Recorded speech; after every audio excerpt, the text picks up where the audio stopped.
आपण पाहत आहात सत्याची बाजू मांडणारं हक्काचं न्यूज चॅनल M24 तास। वाळवा तालुक्यात येळकोट जय मल्हारचा जयघोष। पेठच्या माणकेश्वर यात्रेचा पालखी सोहळा उत्साहात संपन्न। भक्ती, शक्ती आणि श्रद्धेचा संगम असलेल्या वाळवा तालुक्यातील पेठ येथील माणकेश्वर खंडोबा देवाची यात्रा मोठ्या उत्साहात आणि धार्मिक वातावरणात पार पडली।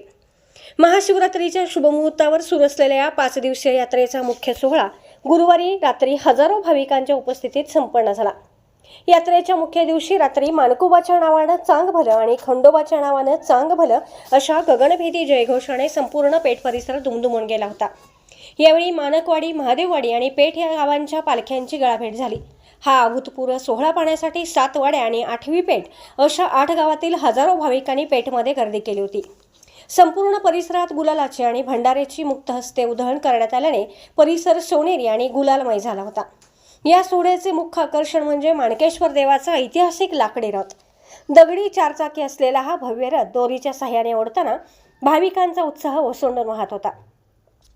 परंपरेनुसार खुळकाठीसह निघालेल्या या मिरवणुकीत भाविकांनी गुलाल आणि खोबऱ्याचे उधळण करत आपले नवस फेडले। महाशिवरात्रीपासून सुरू झालेल्या या यात्रेत 5 दिवस विविध धार्मिक विधी पार पडले। पालखी सोहळा, अभिषेक आणि माणकोबाच्या दर्शनासाठी सांगली जिल्ह्यासह राज्याच्या कानाकोपऱ्यातून भाविक दाखल झाले होते।